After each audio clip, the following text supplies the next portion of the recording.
Hello दोस्तों, आप सब कैसे हैं। आशा करता हूं आप सब अच्छे होंगे। आज की जो वीडियो में मैं बात करने वाला हूं इंडिया और चाइना का बीच जो इकोनॉमिक रिलेशनशिप है और इन चाइना क्यों हमसे आगे निकल गया और हम क्यों पीछे रह गए।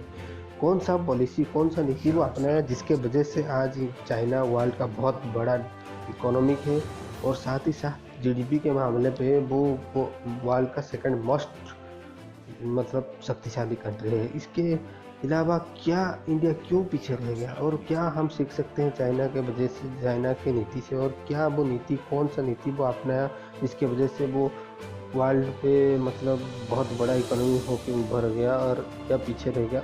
आइए उसके बारे में जानते हैं और एनालिसिस करते हैं क्या इंडिया उससे सीख सकता है और क्या हम पॉलिसी अपना सकते हैं जिसकी वजह से हम भी रफ्तार पकड़ सकते हैं। आइए जानते हैं। पहला चीज़ है चाइना और इंडिया जो है। आपको पता होगा कि इंडिया स्वाधीन होने का 2 इयर्स के बाद चाइना इंडिपेंडेंस मिला, उनको इंडिपेंडेंस मिला राजवंशी से। और जो एक्चुअल चाइना था, जो हुआ, जो कम्युनिस्ट चाइना तब से गठित हुआ था। और जो उस समय उनका जो नेतृत्व कर रहे थे माओ सेतुंग, जो उनका जो लीडरशिप थे उसकी वजह से वो हुआ था। और तब से लेकर आज तक 1930 से लेकर 1980 तक इंडिया और चाइना का इकोनॉमी लगभग बराबर था। और इंडिया का इकोनॉमी थोड़ा सा ज़्यादा था, जहाँ इंडिया का जो इकोनॉमी था वो 148.8 बिलियन यूएस डॉलर, और वहीं चाइना का जो इकोनॉमी था 138.8 बिलियन यूएस डॉलर। तो चाइना ने 1980 पे इकोनॉमिक उदारीकरण अर्थनीति उदारीकरण और न्यू इकोनॉमिक पॉलिसी और इकोनॉमिक रिफॉर्म्स भी स्टार्ट किया, उदारीकरण नीति लागू किया, जिसके वजह से चाइना का इकोनॉमिक रफ्तार पकड़ा और साथ ही साथ बहुत बड़ा इकोनॉमी उभर के निकला वो। और वो क्या किया कि इकोनॉमिक लिबरलाइजेशन किया, न्यू लेबर पॉलिसी लागू किया। उसके बाद जो उनके जो लिटरेसी रेट भी उस समय बढ़ गया था 64%, और जो महिलाओं का भागीदारी था उनके जो इकोनॉमी में वो 74% था, जो चाइना को बूस्ट किया आगे बढ़ने के लिए, इकोनॉमिकली पावरफुल बनने के लिए। तो साथ ही साथ उस समय जो थे, जो राजनीतिज्ञ, उनके जो प्रेसिडेंट थे वो थे डेव जाओपिंग, उनके समय से ये सब घटित स्टार्ट हुआ। तो उस समय इंडिया में क्या रहा था, इंडिया में जो साक्षरता हार था वो लिटरेसी परसेंट था वो 34% था। और साथ ही साथ इंडिया में बहुत सारी स्टेबल गवर्नमेंट नहीं था, कभी इनस्टेबलाइज गवर्नमेंट था, प्रोटेस्ट चल रहा था, अनएम्प्लॉयमेंट के लिए आंदोलन चल रहा था, और खुद की गवर्नमेंट में पॉलिसी मेकर भी अच्छे नहीं थे, जिसकी वजह से इंडिया पीछे रह गया। तो चाइना की पॉलिसी वजह से वो जो चाइना जिस प्रकार से नीतियाँ अपने मैन्युफैक्चरिंग हब जो क्रिएट किया, उसके वजह से चाइना का जो इकोनॉमी रफ्तार 10% की रेट में ग्रोथ किया।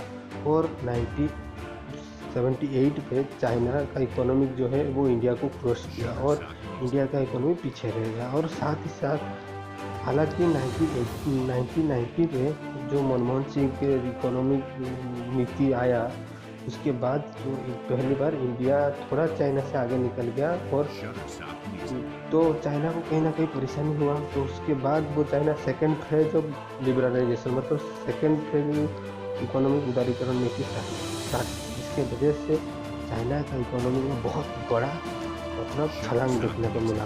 उसमें क्या किया कि जो न्यू लेबर लॉ नीति था उसको वो लागू किया। उसमें क्या हुआ कि जो विश्व में बढ़ता हुआ लेबर कॉस्ट को देखते हुए वो ऐसे नीति अपनाया कि जिसमें वो चाइना में ही सस्ते लेबर प्रोवाइड करेगा दूसरे कंट्रियों की कंपनियों को, जिसके वजह से वो वर्ल्ड का डेस्टिनेशंस वो मैन्युफैक्चरिंग डेस्टिनेशन बन गया और वर्ल्ड का जो कंपनियों के लिए वो एक डेस्टिनेशन बन गया, जिसकी वजह से world company attract manufacturing hub के लिए वो चाइना क्या हुआ कि बहुत बड़ी इकोनॉमिक छलांग लगाया। और उसके साथ ही वो अगर आप देखें तो आज के समय पे चाइना का जो इकोनॉमिक इंडिया से 4.28 टाइम्स हायर देन इंडिया। इसका मतलब आप समझ सकते हैं कि कितना बड़ा डिफरेंस है इंडिया का इकोनॉमी और चाइना का इकोनॉमी।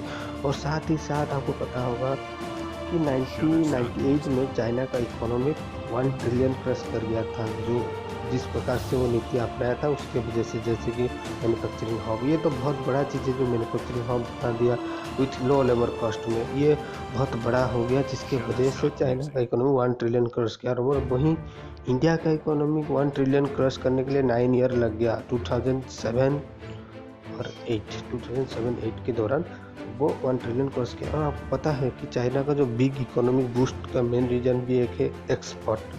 वर्ल्ड ट्रेड ऑर्गेनाइजेशन में चाइना का जो भागीदारी है वो 70% एक्सपोर्ट के मामले पे, तो कहीं ना कहीं ये बहुत बड़ा इकोनॉमिक बूस्ट है चाइना के लिए। और साथ ही साथ अगर आप देखें तो चाइनीज मार्केट जिस तरह से ग्रोथ कर रही है, इंडिया मार्केट कहीं पे भी नहीं टिकता है। चाइनीज मार्केट जो ग्रोथ है वो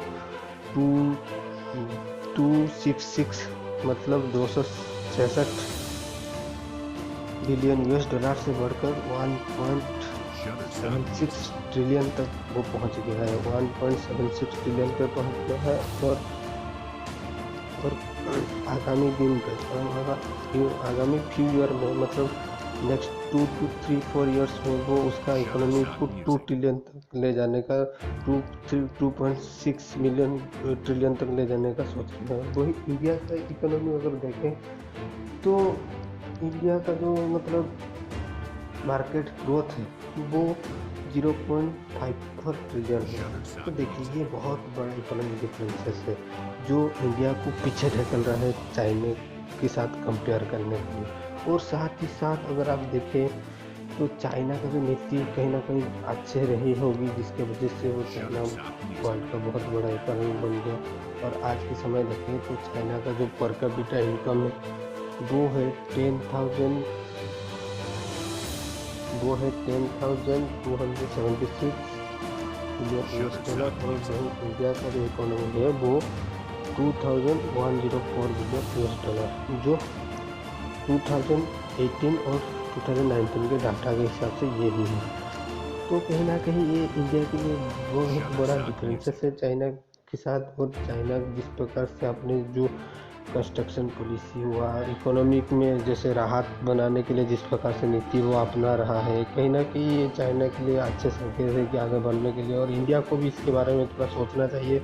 और साथ ही साथ वो ऐसा नीति भी अपनाए जिसके वजह से चाइना और इंडिया का इकोनॉमी हम चैलेंज भी कर सकते हैं। मतलब चाइना को हम चैलेंज कर सकते हैं अगर Indian economic point of view से देखें तो कहीं ना कहीं हमको भी हमारा यूट्यूब प्रमोट करना चाहिए, मतलब बिजनेस के लिए और सर्विस सेक्टर के लिए, और प्रमोट करना चाहिए IT सेक्टर के लिए। जैसे मोबाइल हब बना दिया, मोबाइल मैन्युफैक्चरिंग हब बना दिया चाइना, तो उसी प्रकार से हमको भी हमारे यूथ को, हमारे एग्रीकल्चर सेक्टर, हमारे फार्मास्यूटिकल सेक्टर को, जो आपको पता होगा कि वर्ल्ड का जो फार्मास्यूटिकल मेडिसिनल प्रोडक्ट है, सस्ते मेडिसिनल प्रोडक्ट में इंडिया पीछे नहीं है। सबसे ज़्यादा मेडिसिन वो प्रोडक्ट करता है, प्रोड्यूस करता है इंडिया। तो कहीं ना कहीं इसको भी एडवांटेज में लेना चाहिए। और इंडिया जो है एग्रीकल्चर सेक्टर में बहुत सारा अपॉर्चुनिटी है चाइना को टैकल करने के लिए, इसको भी हम सोचना चाहिए। और साथ ही साथ यूथ को हम प्रमोट कर सकते हैं आगे बढ़ने के लिए वो, और चाइना और हम भी उसको स्किल प्रोवाइड कर सकते हैं जिसकी वजह से हम भी आगे बढ़ सकते हैं चाइना के। तो कहीं ना कहीं इसको सोचना होगा और इंडिया गवर्नमेंट को प्री प्लान विजन लेना होगा और पॉलिसी बनाना पड़ेगा ऐसे कि इंडिया भी फ्यूचर में चाइना की तरह बिग इकोनॉमिक उभर सके। और ये जो है स्टार्टिंग हो चुका है वो जो, इसके बारे में शायद इंडिया गवर्नमेंट अभी सोच रही है, जो एक अच्छी बात है। चलिए देखते हैं कौन सा कितने चीज़ जो है आगे बढ़ती है और इंडिया कितने दूर तक सफलता पाती है। जय हिंद, जय भारत।